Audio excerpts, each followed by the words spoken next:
Bonjour à tous, bienvenue pour le Calisthenics Science Podcast épisode 26 en compagnie de Morgan comme d'habitude.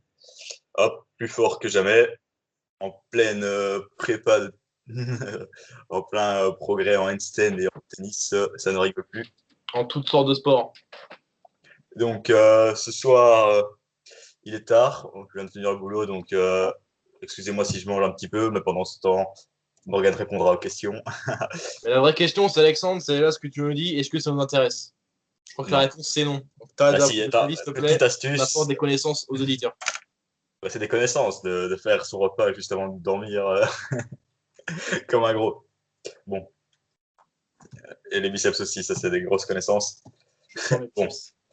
ok, donc aujourd'hui on a une petite routine à critiquer et quelques questions que vous nous avez posées sur Instagram. Parce qu'on vous les a demandées, sinon vous ne les auriez pas posées. Ou peut-être quelques-unes, mais on les répond souvent directement. Allez, c'est parti, petite routine. Donc c'est Hugo qui m'a envoyé ça. Hugo, il a 16 ans. Donc encore une fois, bah, on est encore surpris par la maturité et l'avance que les jeunes ont de nos jours, maintenant qu'on est vieux. Même Morgan est vieux. Donc, ok, donc on est parti pour un mésocycle de 6 semaines. Donc, c'était fin août à octobre. Bon, on arrive un petit peu en plein dans son mésocycle. Donc, s'il a envie de changer des trucs, bah, c'est un peu tard. Tant pis. Ce sera pas mal s'il refait un peu le même style de programme pour la suite. Donc, après, il a dit un deload, évidemment. Donc, ses objectifs sont de faire 20 tractions, 5 muscle-up aux anneaux, 5 handstand push-ups au mur, une équerre à bras pliés, à un poirier, à un équilibre en force. Donc, on est en L-sit, on plie les bras et on monte en handstand push-ups jusqu'à la TR, jusqu'à l'équilibre. Et avoir plus d'endurance, d'explosivité et de force sur tous ces exercices et augmenter son max. Il m'avait envoyé ses stats actuelles. Je crois qu'il tapait une quinzaine de tractions, beaucoup de dips. Voilà, il avait beaucoup de faits basiques. Il n'avait pas encore attaqué les skills. Et là, il a encore des objectifs plus distincts, donc muscle up, handstand push-ups au mur. Donc c'est pour ça que je trouvais que c'était intéressant. Donc ça change des jeunes qui veulent directement attaquer des skills trop compliqués ou des figures un peu inutiles. Parce que là, c'est des mouvements qui sont plutôt intéressants. Donc, on dira un petit peu plus après. Donc, passons à la routine. Donc, une périodisation ondulatoire. Donc, le lin, il fait en 3 jours semaine. Il fait force, puissance, force, endurance et force. Donc, sa séance force le lundi. Donc, il fait un warm-up 10 minutes, handstand 5-10 minutes. Ensuite, il va faire des headstand tuck press. Donc, je pense qu'il se met en trépied, donc la tête au sol, et il vient peut-être plier les genoux et il vient monter en presse 3 séries de 5. Ensuite, bah, avec le temps de repos, évidemment, assez cohérent. Ensuite, il fait des muscle-up aux anneaux, 3 séries de 3. Il fait des semi-wall and stand push-ups, donc des pompes en ventre au mur en amplitude partielle. Je suppose qu'il descend à X centimètres avec sa tête et puis il remonte. Donc voilà. Des tractions lentes, 3 séries de 4. Ensuite, il fait des tractions lentes en 3 séries de 6, 3 séries de 7 en dips lents. Donc je suppose que c'est juste avec du tempo. Et après, il refait un petit superset de push-up et de ring row. De 16 répétitions, contrôlées aussi. Ensuite, pour son jour puissance, force et endurance, il fait de nouveau un warm-up plus des handstand, des headstand tuck press, muscle-up également. Ensuite, ça change à la place des wall handstand push-ups et des tractions lentes. Il va faire des pompes, des pike push-ups explosives avec ses pieds surélevés en 3 séries de 6 et des chest to bar pull-up à la place des slow pull-up en 3 séries de 7 aussi. Ensuite, il fait des dips en pause et explosifs aussi. Euh, c'est vrai que pour l'ordre des exercices, on ne sait pas trop s'il fait en super série ou pas. À mon avis, il fait pas en super série. Il fait que les pompes il fait que les pompes et les tirages aux anneaux après en super série. Et avant, même pour le premier jour, il faisait d'abord ses tractions, d'abord ses pompes emporiers ventre-mur, ensuite ses tractions, ensuite ses dips. Donc ici, pour ce jour-ci, il fait ses muscle-up, ensuite ses pike push-ups, puis ses chest to bar pull-ups, et puis ses pose dips explosifs. Donc c'est son jour plutôt explosif. Et à la fin, il refait son superset en 3 séries de pompes aux anneaux et de tirage aux anneaux. Et après, pour son endurance, il fait un petit EMOM 5 fois, donc 10 dips et 7 tractions en supination. Donc 5 fois, ça veut dire que pendant 5 minutes, il essaye de faire 10 dips, 7 tractions en dessous d'une minute qu'il essaye de répéter 5 fois. Donc si tu fais assez vite, ça peut se faire. Je suppose qu'il y arrive s'il le met ou alors il est en train de progresser dessus. Et ensuite, pour son jour force, le vendredi, ben de nouveau, ça ressemble fort au lundi. L'échauffement, handstand, handstand press, des muscle-up aux anneaux, des semi-handstand push-ups ventre au mur, traction lente, dips lents aux anneaux, et un superset de pompes aux anneaux et de ring row. Donc, et après, il fait un petit circuit pour les jambes 2 fois par semaine, à mon avis.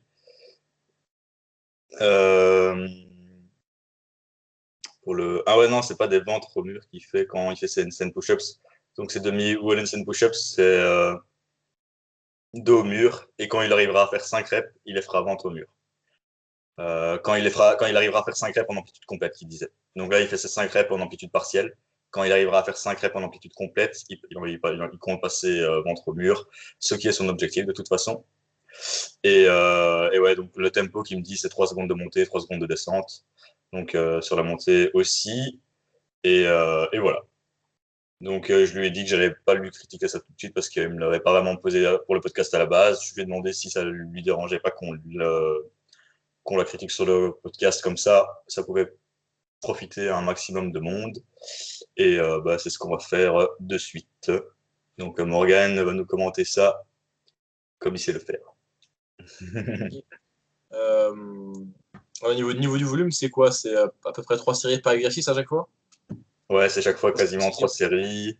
Et à la fin, ouais, donc c'est 3 séries de 3 séries de 4. Donc il fait chaque fois plus dans la force. Ensuite, c'est intermédiaire, c'est des séries de 6. Et puis il fait son superset en série de 16.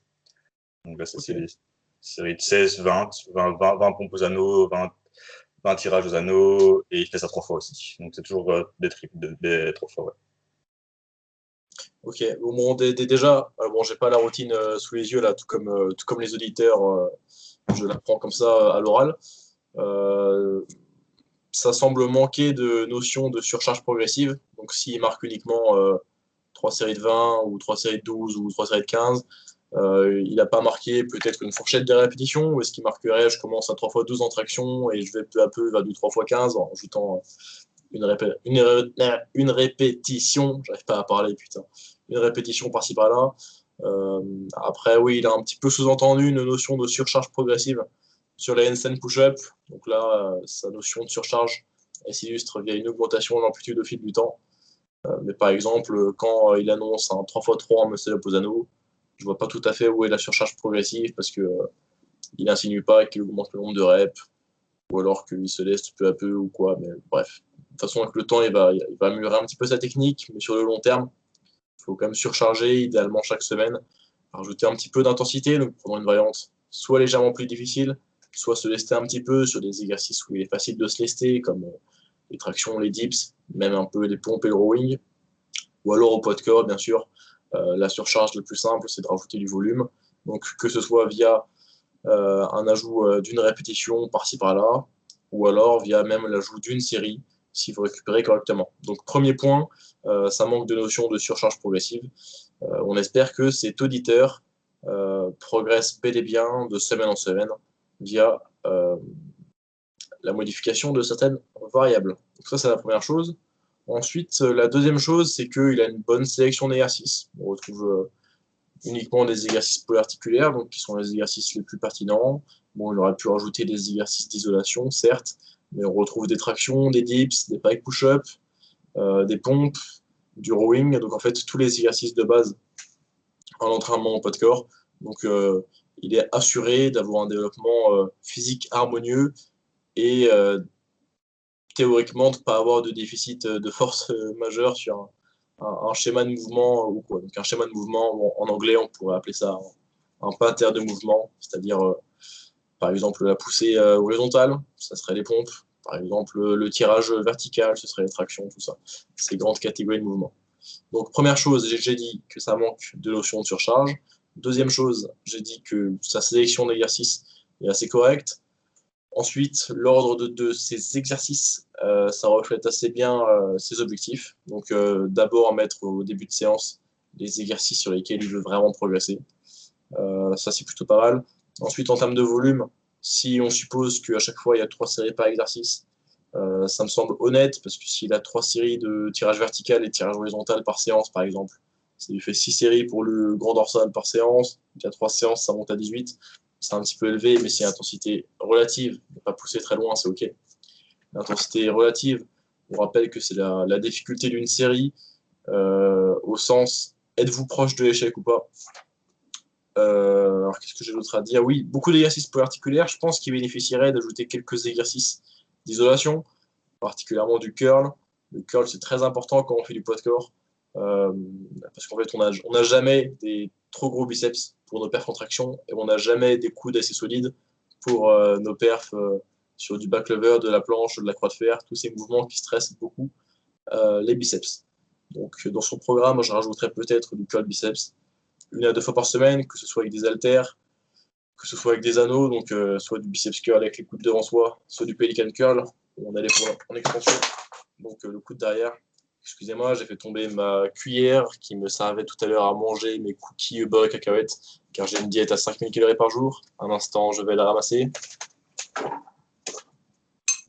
Le compte est bon, me revoilà. Donc, je disais que ça aurait été intéressant de rajouter du curl, peut-être même des extensions triceps, mais vraiment l'exercice d'isolation, je dirais quasiment obligatoire pour le poids de corps. C'est plutôt le curl, parce que ça va avoir potentiellement un bon transfert vers vos tractions, particulièrement si votre facteur limitant aux tractions, c'est la force de vos fléchisseurs des coudes. Et ça va renforcer vos coudes, donc pour avoir moins de chances de vous blesser sur le long terme, si vous faites pas mal de back lever, si vous faites pas mal de planches, et encore plus si vous faites de la croix de fer. Mais sinon, son programme a l'air de tenir à la route. J'aime bien le fait qu'il y ait une DUP, donc Daily Undulating Periodization, c'est-à-dire différents schémas de répétition sur la semaine, donc avec un jour plutôt force, un jour plutôt explosivité, un jour avec des fourchettes de rep un peu plus hautes. Ça, c'est pas mal parce que ça ajoute de la variété, donc ça rend l'entraînement un peu plus fun sur le long terme. Et en plus, ça permet de travailler différentes qualités physiques en même temps. Et pour la récupération, c'est correct parce que si vous faites que de l'hypertrophie sur votre semaine, eh bien, vous risquez par exemple le mercredi d'être encore fatigué d'une séance au volume d'hypertrophie du lundi. Alors que si vous vous débrouillez à bien timer vos séances en mettant par exemple la séance d'explosivité en milieu de semaine, donc sur votre mercredi, sur un format où vous vous entraînez le lundi, mercredi, vendredi, ça va vous permettre d'avoir un jour un petit peu de récupération parce que le jour explosivité sera moins taxant que le jour de force et encore moins taxant que le jour d'hypertrophie. Parce que oui, un jour d'hypertrophie, c'est plus fatigant qu'un jour de force, contrairement à ce qu'on pense, parce que le volume est plus élevé et que par ailleurs les fourchettes de reps très basses, c'est pas aussi taxant entre guillemets nerveusement que ce que vous pensez, parce que lorsque vous faites des séries longues et que vous arrivez à l'échec, bah, vous pouvez plus faire une rep avec une charge légère qui était la charge que vous manipuliez sur votre série. Alors que si vous arrivez à l'échec sur un 3 RM en traction lestée par exemple, bah, vous ne pouvez plus faire une traction lestée avec votre 3 RM, vous êtes certainement encore en mesure de faire une traction au poids de corps. Donc ça, on le répète souvent, mais la fatigue des séries lourdes, c'est plus dans votre tête que... Enfin, comment dire? C'est un petit peu un effet nocebo, quoi. Donc c'est parce qu'on vous a dit que les séries lourdes fatiguaient nerveusement que vous vous sentez éclaté après les séries lourdes. Bon, évidemment, ça peut dépendre du profil de l'athlète, mais des séries longues poussées à l'échec sont plus fatigantes que des séries courtes poussées à l'échec.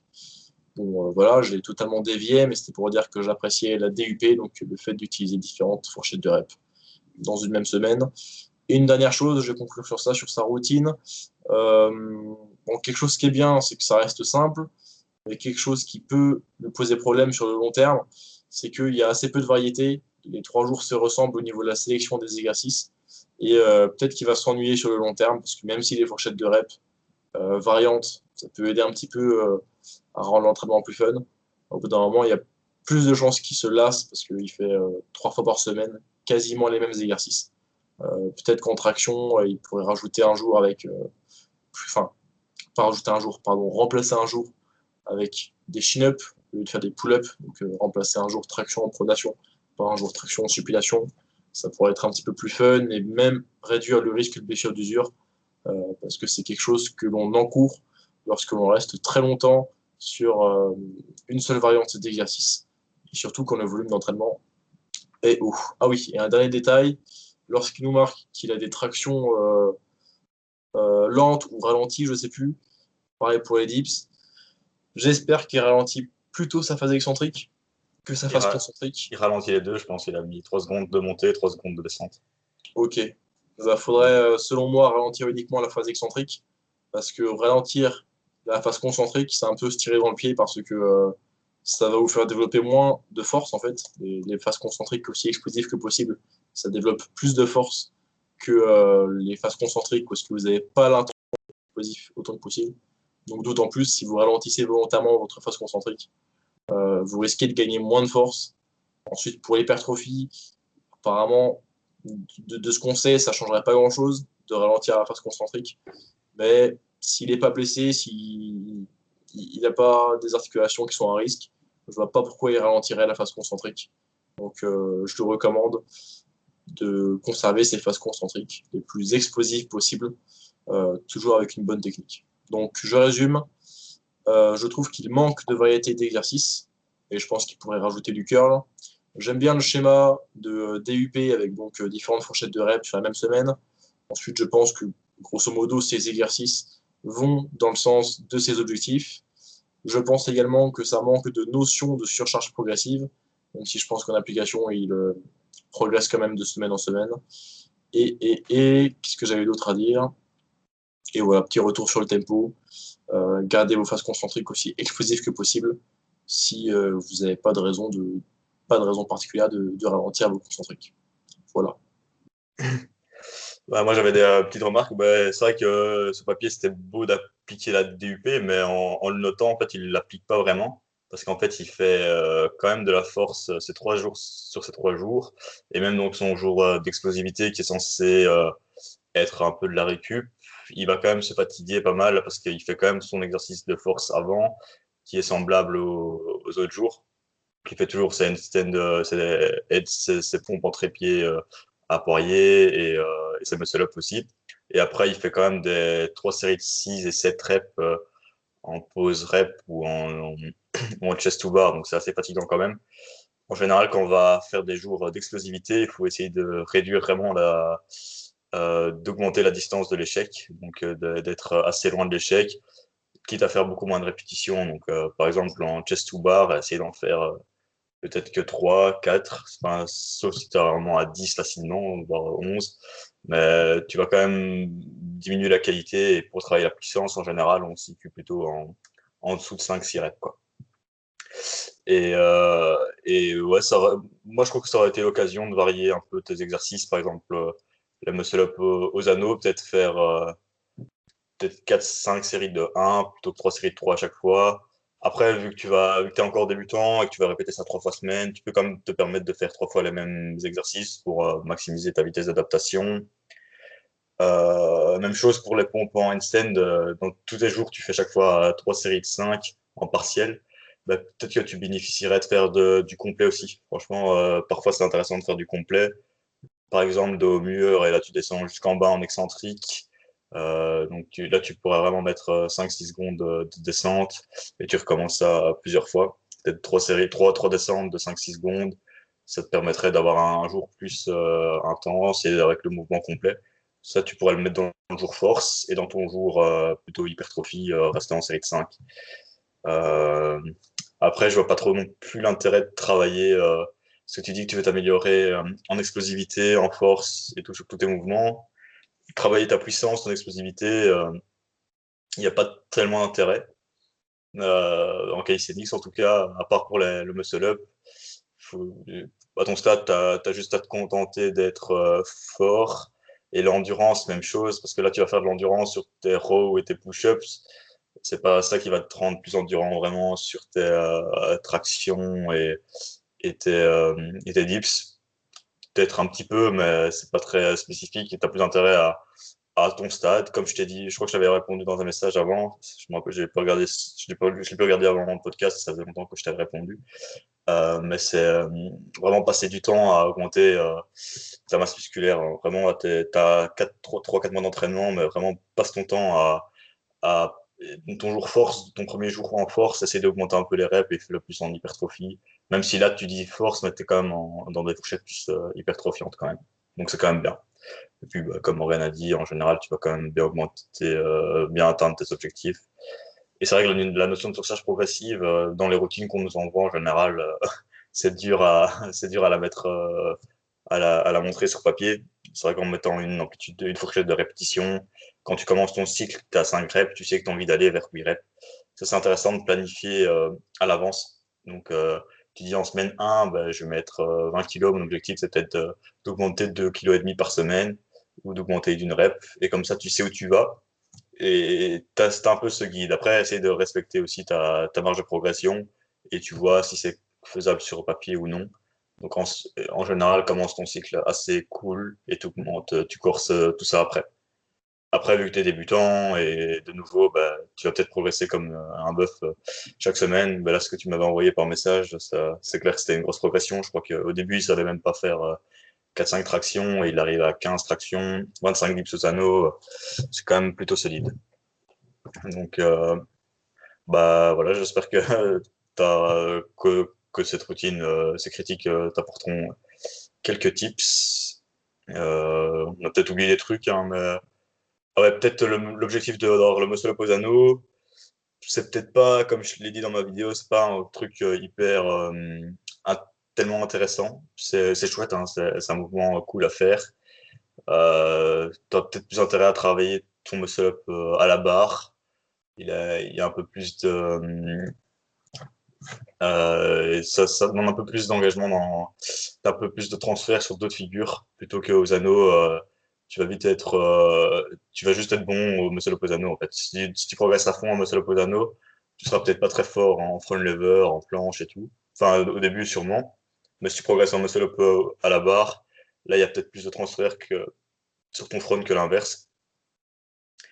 Euh, de nouveau, c'est beaucoup lié aussi à des adaptations en masse musculaire et autres. Et par exemple, c'est aussi un exercice qui va combiner à la fois un peu de tirage et de poussée. Donc, tu sais jamais, tu progresses parce que tu es devenu plus fort en poussée, enfin sur ton dips ou plutôt sur ton tirage. Enfin, souvent c'est plutôt le tirage, hein, mais voilà. Donc, c'est bien d'avoir un objectif plus classable. Donc, vu que tu as déjà un objectif pour les pompes en handstand, ben là, tu auras un objectif de tirage. Donc, le muscle-up aurait pu en faire partie. Bah, tu aurais pu te concentrer sur le front lever, que tu m'avais déjà dit que tu avais l'advanced stock. Bah, peut-être continuer dans cette direction. Donc, voilà. Je crois qu'on est bon pour la routine. Ouais, tout à fait. On va passer aux questions. Ouais. Ok, première question de Dorian qui nous demande comment organiser au mieux sa semaine d'entraînement en étant étudiant en éducation physique. Alors, éducation physique, c'est quelque chose que vous faites en Belgique qui ressemble à STAPS, Voilà, c'est ça. visiblement. Dorian, c'est un gars de ma salle. Il avait commencé aussi le calisthenics il y a quelques temps. Maintenant, j'ai plus trop de nouvelles de lui, hein. J'espère qu'il progresse bien. Et ouais, il a commencé ses études en éducation physique en haute école. Donc, ça correspond à plus ou moins 8 ou 10 heures de sport par semaine. Donc, tu touches à 2 heures de gymnastique, 2 heures d'athlétisme, 2 heures de natation, 2 heures de sport collectif. Et parfois, tu as un petit truc, une option ou quoi en plus. Donc, voilà, ça fait plus ou moins 10 heures d'entraînement par semaine, plus les cours. Et en haute école, il y a plus de cours en présentiel, je pense. Ok, ouais, donc ça ressemble pas mal Ça à ressemble au STAPS. STAPS, je suppose. Parce que là, en STAPS, moi, je viens de sortir de ma licence. En première année, j'avais 10 heures de sport pratique par semaine. Et là, j'ai un pote qui vient d'entrer en STAPS. Il a également, je crois, 8 ou 10 heures de sport par semaine. Donc, ça me semble similaire. Alors, sa question, c'est comment organiser au mieux sa semaine d'entraînement en étant étudiant en éducation physique. Alors, plusieurs choses. Déjà, Dorian, tu ne vas pas pouvoir t'entraîner comme avant, comme en vacances, hein. Tu ne vas pas tolérer autant de volume. Ça marchera peut-être 2 semaines, mais bon, tu vas rapidement te cramer et aussi tu vas rapidement te blesser. Donc il va falloir être intelligent, faire moins pour continuer à progresser, parce que si tu gardes ton volume actuel, je suppose, je prédis que ce sera trop et que tu ne récupéreras pas correctement pour faire des adaptations. Donc il va falloir d'abord hiérarchiser les objectifs, pour savoir ce qui est le plus important, et choisir un objectif, peut-être deux, et vraiment aller droit au but. Donc au niveau de la sélection d'exercices, être plutôt spécifique quand même.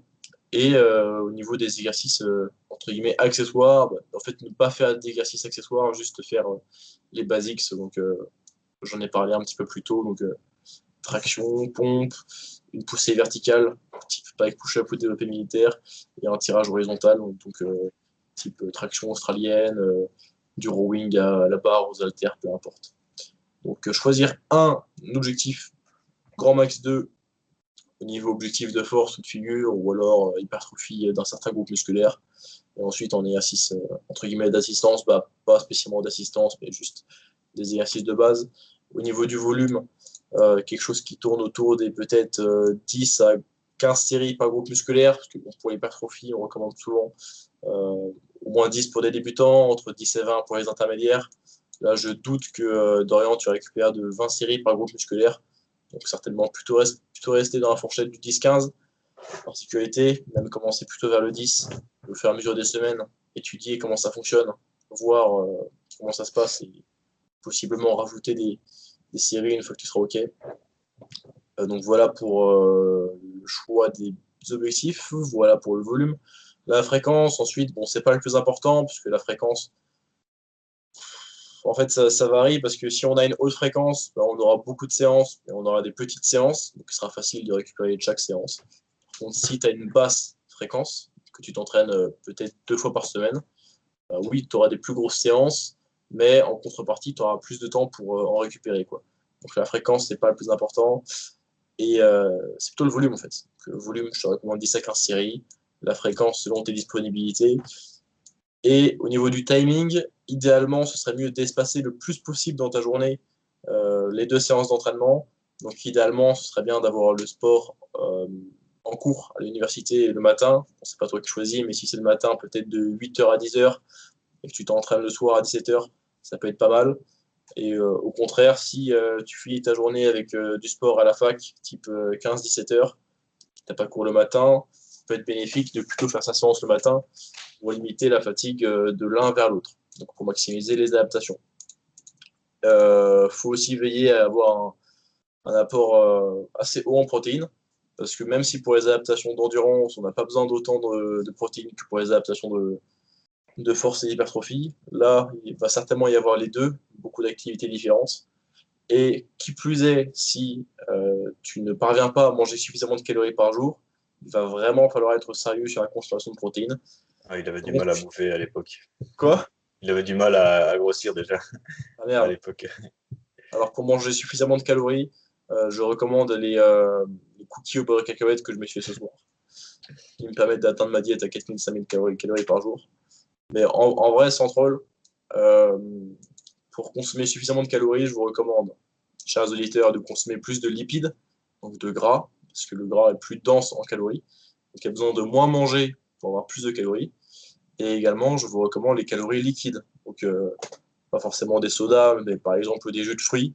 C'est tout à fait OK, parce que ça fait des calories qui ne nécessitent pas beaucoup de temps de digestion et qui ne pèsent pas très lourd sur l'estomac, donc qui se consomment sans faim, qui ne vont pas bloquer longtemps entre le système digestif. Donc, deux choses, les lipides et les calories liquides. Donc je disais pour Dorian, Normalement, on peut maximiser les adaptations d'hypertrophie avec entre 1,8 et 2,2 grammes de protéines par kilo de poids de corps.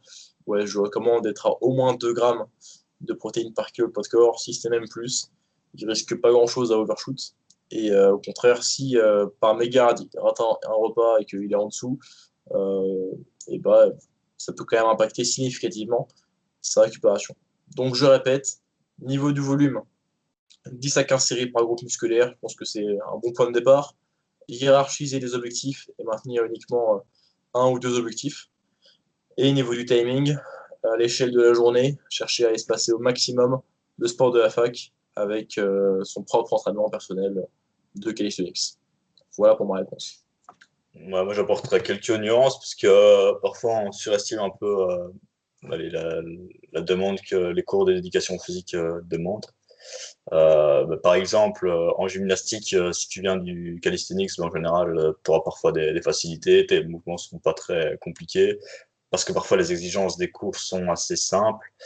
Après, ça dépend des facs, hein, évidemment, et du niveau que tu as, et voir si tu as vraiment, toi, dans ton être, envie d'être le plus polyvalent et le plus complet possible pour être un meilleur éducateur physique après, ou si tu veux juste correspondre aux critères et exceller dans une discipline.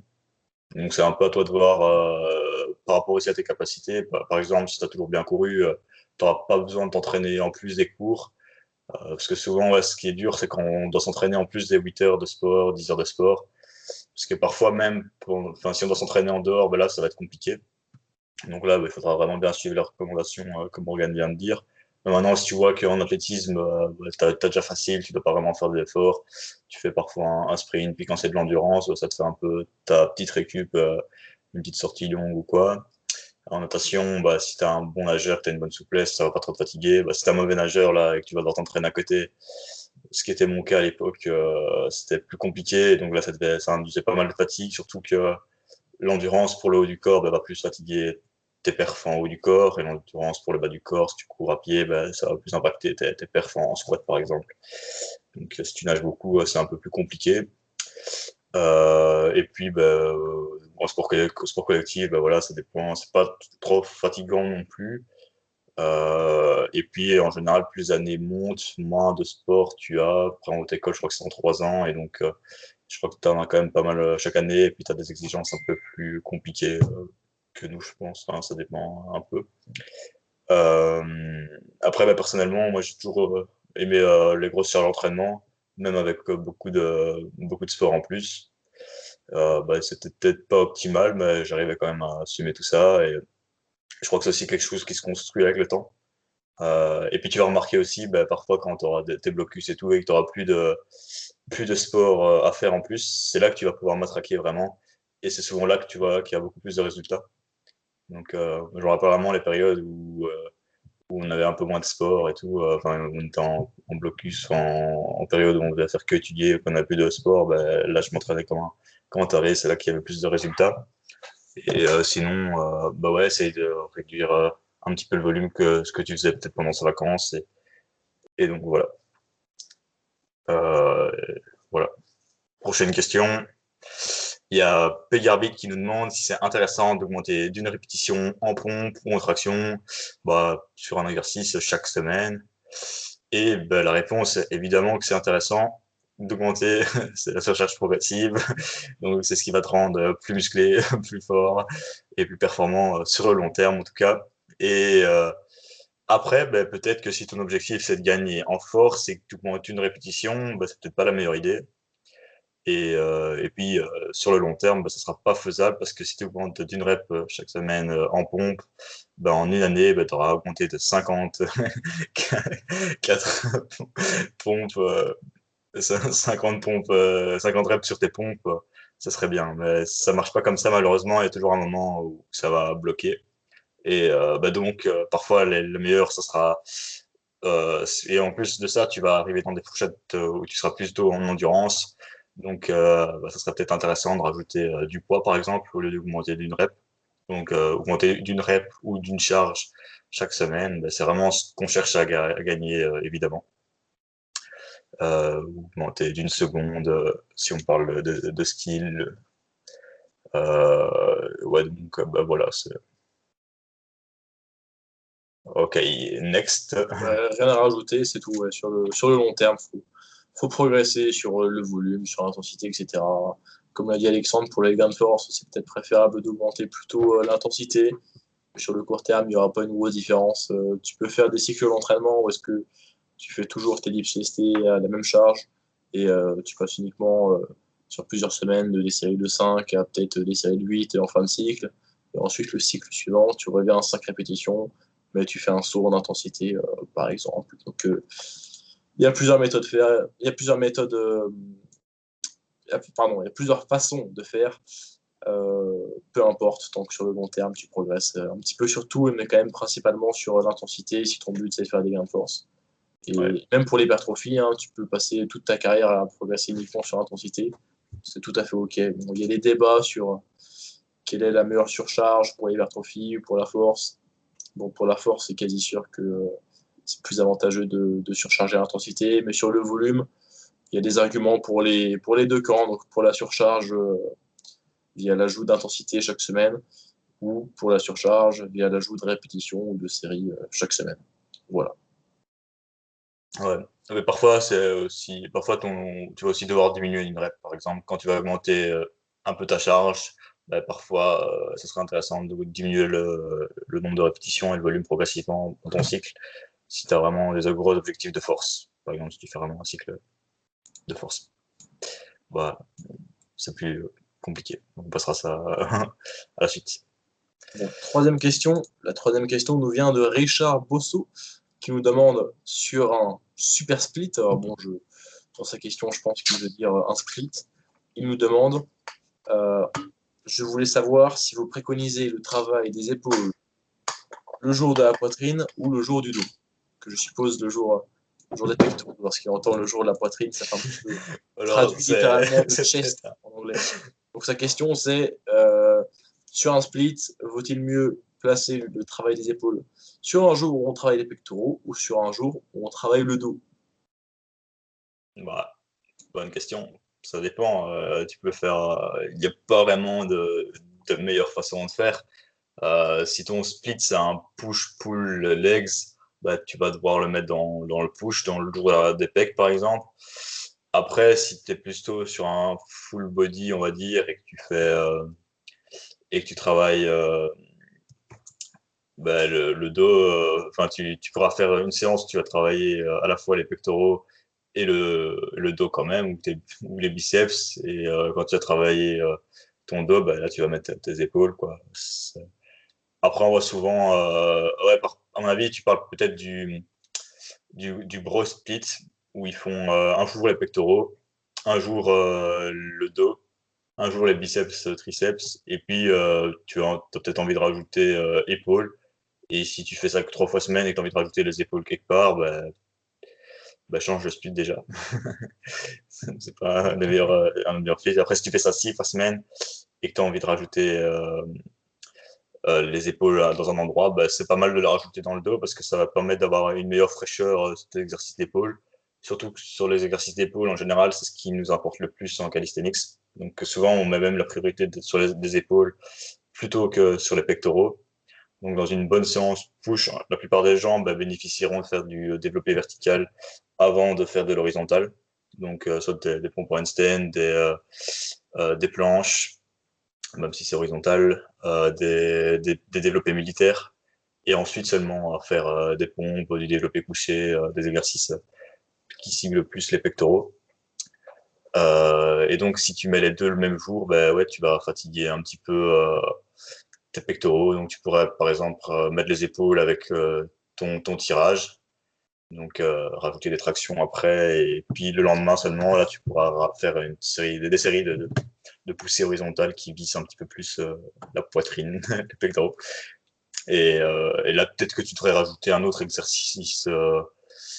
exercices de dos, quoi. Donc, tu pourras mettre, par exemple, tes tractions le jour des épaules et tes rowing, tes tirages tondeuses, tes tirages, tes pain lero ou quoi, le jour où tu feras la poitrine, les pecs.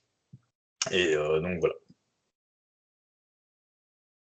Ouais, bon, ça a pas beaucoup d'importance, la répartition du split. En fait, Parce que se poser la question de quel est le meilleur split, c'est se poser plusieurs questions. C'est se poser la question de à quelle fréquence je vais entraîner chaque groupe musculaire.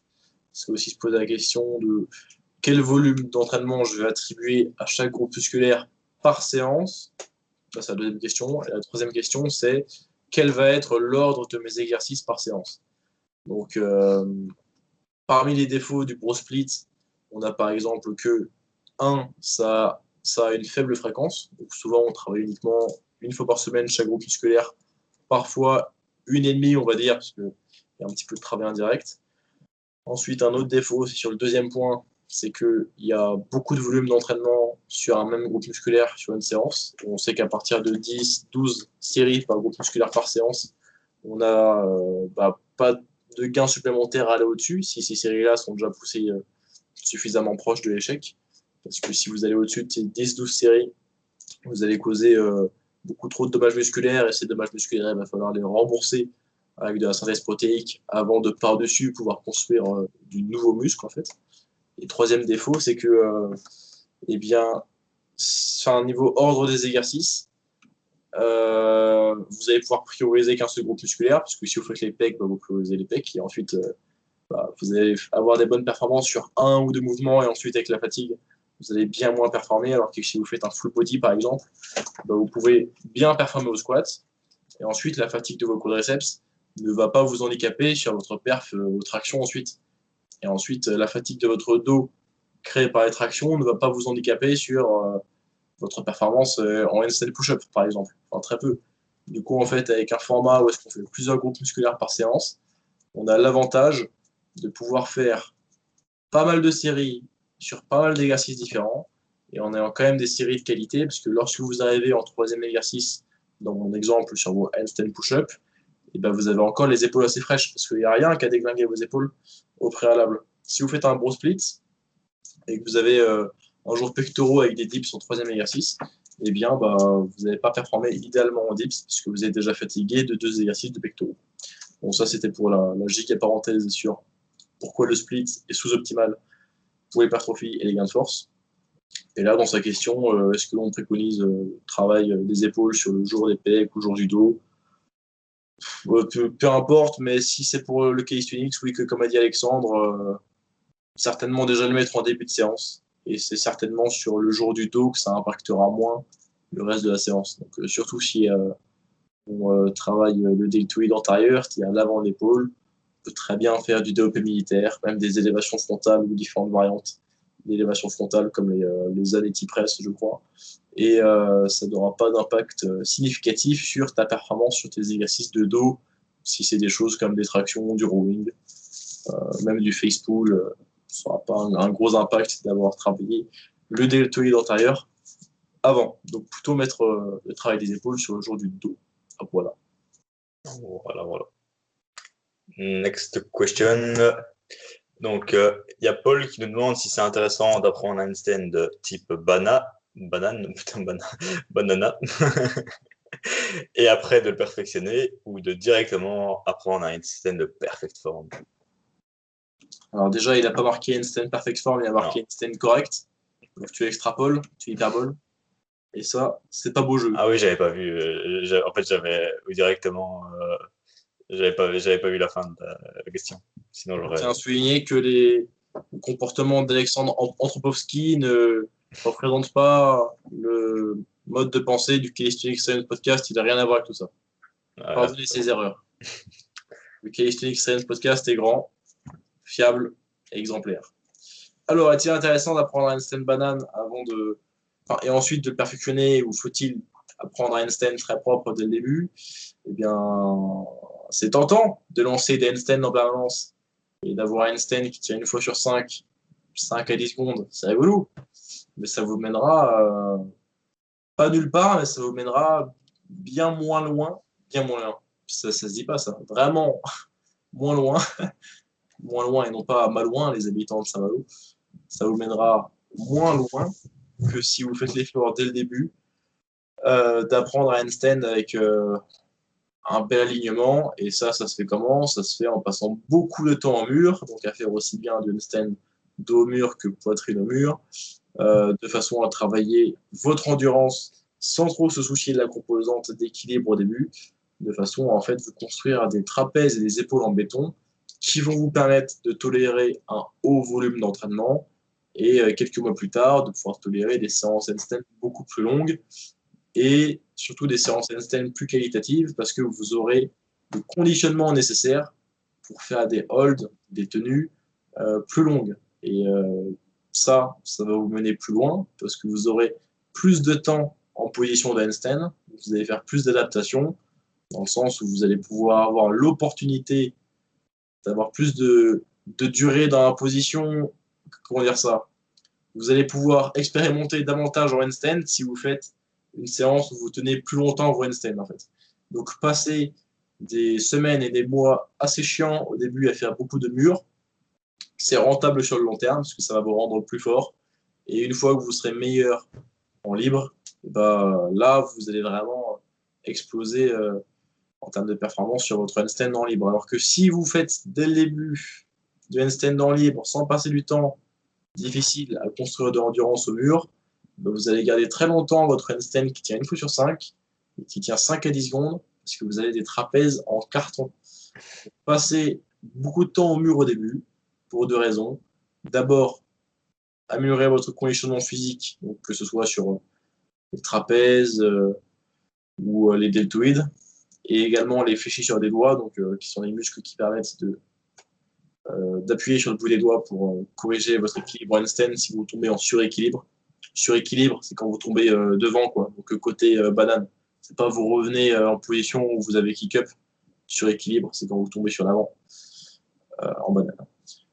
Donc voilà, la réponse, c'est passer beaucoup de temps au mur, apprenez un handstand avec un bon alignement, travailler indépendamment votre mobilité d'épaule, même si vous n'avez pas besoin d'autant de mobilité d'épaule que ce que vous pensez pour avoir un alignement correct.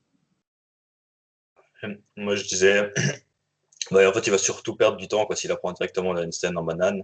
Bah, après, il va se rendre compte, si son objectif, c'est d'apprendre vraiment un handstand propre, correct, bah, qu'il aura vraiment du mal à désapprendre ça, en fait. Donc, c'est souvent plus facile à apprendre directement la bonne technique.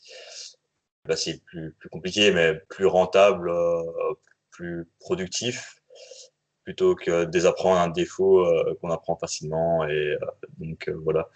Et bah, ça passe clairement par tout ce que Morgan a dit, donc beaucoup de temps au mur, directement placer des bons exercices et seulement après pouvoir attaquer ça, quoi.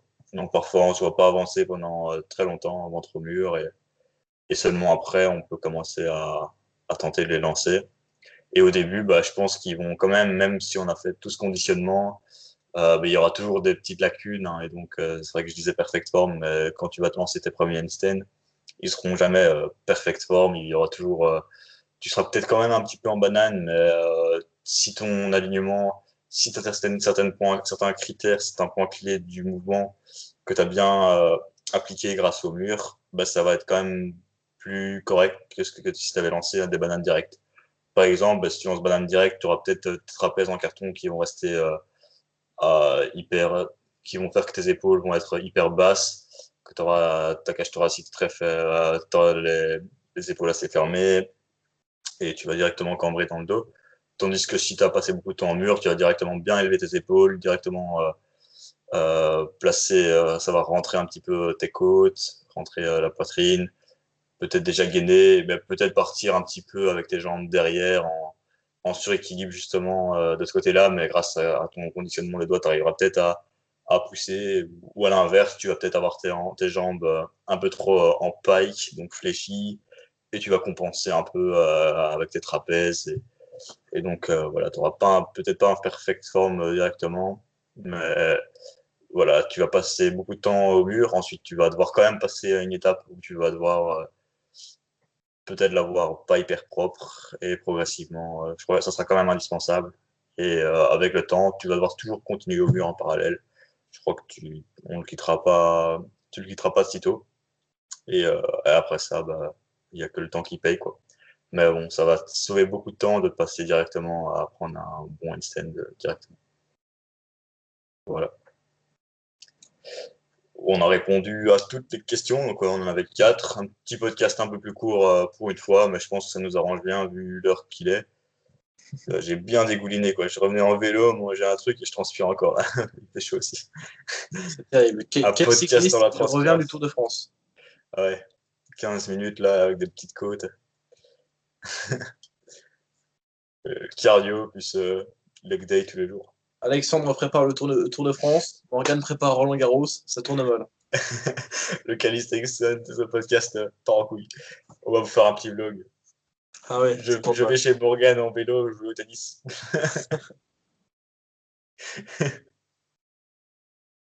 Ouais, c'est tout pour ce 26e épisode du Calisthenics Science Podcast. 4 questions, une routine. On espère qu'on vous a apporté des bonnes réponses, de la valeur. Si vous avez des questions, laissez-les nous. Putain, je suis bourré. Vous pouvez nous les laisser. Voilà, on va prendre une formule plus simple en commentaire. Ou alors vous nous les envoyez en message privé sur Instagram. Nos Instagram respectifs, vous les connaissez, c'est 012 Workout pour Alexandre et Morgan Bear pour moi. Ceux qui regardent sur YouTube, vous voyez le magnifique bannière derrière Alexandre.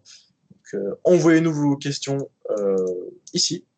Et pareil, si vous avez des routines, même si on a traité beaucoup de routines, donc on prendra votre routine, c'est une routine un petit peu originale, quelque chose qui change, et n'hésitez pas à détailler au maximum pour qu'on puisse vous aider et analyser vraiment votre entraînement en détail, quoi. N'hésitez pas à détailler au max pour qu'on puisse trouver les petits défauts comme ça pour bien vous balayer. Voilà.